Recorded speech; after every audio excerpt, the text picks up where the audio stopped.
Hi, నేను doctor Apoorva, consultant vascular and endovascular surgeon. ఈ రోజు వారికోస్ వెయిన్స్ ప్రాబ్లం ఉన్న పేషెంట్స్ యూస్ చేసే కంప్రెషన్ స్టాకింగ్స్ గురించి తెలుసుకుందాం.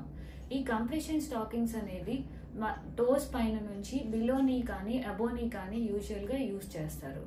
ఈ స్టాకింగ్స్ అనేవి వారికోస్ వెయిన్స్ ప్రాబ్లం ఉన్న వాళ్ళలో లెగ్స్లో ఏదైతే బ్లడ్ అనేది అక్యుములేట్ అవుతుందో ఈ బ్లడ్ని పైకి పంప్ చేయడానికి హెల్ప్ చేస్తుంది. దాని ద్వారా లెగ్లో బ్లడ్ అక్యుములేట్ అయ్యడం వల్ల వచ్చే సిమ్టమ్స్ ఏదైతే కాళ్ళు బరువుగా అనిపించడము, కాళ్ళు నలుపు మారడము, పెయిన్ రావడం అనే సిమ్టమ్స్ కంట్రోల్లో ఉంటాయి.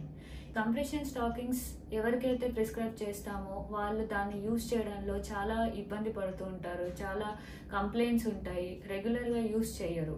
సో యూజువల్గా కొన్ని టిప్స్ ఫాలో అవుతే ఈ కంప్రెషన్ స్టాకింగ్స్ యూజ్ చేయడంలో ఇబ్బంది తక్కువగా ఉంటుంది, మ్యాక్సిమం బెనిఫిట్ అనేది అచీవ్ చేయొచ్చు. మోస్ట్ ఇంపార్టెంట్ ఏంటి అంటే కరెక్ట్ సైజ్ అనేది యూజ్ చేయడం. ఈ కరెక్ట్ సైజ్ అనేది పిక్కల దగ్గర, మడిమ దగ్గర సైజ్ మెజర్ చేసి కరెక్ట్ సైజ్ తీసుకోవాలి. ఆ స్టాకింగ్స్ అనేది లూజ్గా ఉన్నా సరే, టైట్గా ఉన్నా సరే దానివల్ల ఉపయోగం అనేది ఉండదు, ఇంకా దానివల్ల ఎక్స్ట్రా ప్రాబ్లమ్స్ అనేవి కలుగుతాయి. నెక్స్ట్ ఏంటి అంటే చాలామంది కాళ్ళల్లో ఈ స్టాకింగ్స్ వేసుకున్న తర్వాత మంటలుగా ఉంటుంది, దురదొస్తుంది అని తీసి పక్కన పెట్టేస్తారు. మెయిన్గా స్టాకింగ్స్ వేసుకునే ముందు కాళ్ళల్లో, పాదంలో మంచి మాయిశ్చరైజర్ అప్లై చేసుకున్న తర్వాత స్టాకింగ్స్ అనేవి వేసుకోవాలి. ఈ స్టాకింగ్స్ వల్ల రెగ్యులర్గా రోజు వేసుకోవడం వల్ల బాడీ స్వెట్ అనేది అక్యుములేట్ అవుతుంది. సో ఈ స్టాకింగ్స్ డెఫినెట్గా వాష్ చేయొచ్చు, కాకపోతే వాషింగ్ మెషిన్ వాష్ చేయకూడదు. దీన్ని నార్మల్ ల్యూక్వామ్ వాటర్లో హ్యాండ్తో వాష్ చేసుకొని ఫ్లాట్గా స్ప్రెడ్ చేసి డ్రై చేసుకోవాలి. ఎలా అయితే తాడి మీద నార్మల్గా బట్టలు ఆరేస్తామో అలా వేయడం ద్వారా స్ట్రెచ్ అనేది పోయి దానివల్ల ఉపయోగం అనేది తగ్గుతుంది. సో నేను అడ్వైస్ చేసే వాళ్ళని నార్మల్గా రెగ్యులర్గా వేసుకునే వాళ్ళకి అట్లీస్ట్ 2 pairs పెట్టుకొని ఆల్టర్నేట్గా వాష్ చేసి యూజ్ చేసుకోవడం వల్ల ఈ స్టాకింగ్స్లో స్వెట్ ఏదైతే చెమట అనేది అక్యుములేట్ అవుతుందో దానివల్ల వచ్చే ఇరిటేషన్, స్కిన్ ర్యాష్ అవి రాకుండా కంట్రోల్ చేసుకోవచ్చు.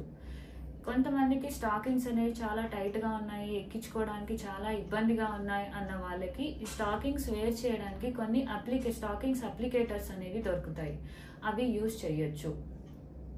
అబోనీ స్టాకింగ్స్ అనేది వేసుకునే వాళ్ళకి కొంతమందికి నీ జాయింట్ మూవ్మెంట్ దగ్గర కూర్చొని లేచేటప్పుడు ఇబ్బందిగా ఉన్న వాళ్ళు బిలోనీ స్టాకింగ్స్ కూడా యూజ్ చేసుకోవచ్చు. ఈ స్టాకింగ్స్ అనేవి మార్నింగ్ లేచిన తర్వాత వేసుకోవడం వల్ల వేసుకోవడము ఈజీగా ఉంటుంది, దానివల్ల మ్యాక్సిమం బెనిఫిట్ వస్తుంది. చాలామంది చేసే తప్పు ఏంటి అంటే మార్నింగ్ లేచిన తర్వాత వేసుకోకుండా 10 o'clockకి 11 o'clockకి అలా వేసుకుంటారు. వాళ్ళకి ఆల్రెడీ వేసుకునేటప్పటికే కాళ్ళల్లో కొంచెం వాపు వస్తుంది కాబట్టి వేసుకోవడము ఇబ్బందిగా ఉంటుంది, దానివల్ల వచ్చే బెనిఫిట్ తక్కువగా ఉంటుంది. స్టాకింగ్స్ వేసుకునేటప్పుడు ఈ స్టాకింగ్స్లో ఏ విధమైన ఫోల్డ్స్ కానీ లేకపోతే స్టాకింగ్స్ మడత పడడం లాంటివి అవ్వకూడదు. ఆ ఫోల్డ్స్, ఈ మడతలు ఫామ్ అవడం వల్ల కింద పాదాల దగ్గర వాపులు అనేవి వస్తాయి. సో ఇవన్నీ టిప్స్ ఫాలో అవడం ద్వారా ఈ స్టాకింగ్స్ వల్ల మ్యాక్సిమం బెనిఫిట్ అచీవ్ చేయొచ్చు. నేను ఒక్కటి చెప్పాలనుకుంది ఏంటి అంటే ఈ స్టాకింగ్స్ వల్ల వారికోస్ వెయిన్స్లో వచ్చే సిమ్టమ్స్ అనేవి కంట్రోల్లో ఉంటాయి తప్ప లోపల వెయిన్స్లో ఉన్న ప్రాబ్లం అనేది ఎక్కడికి పోదు. Thank you.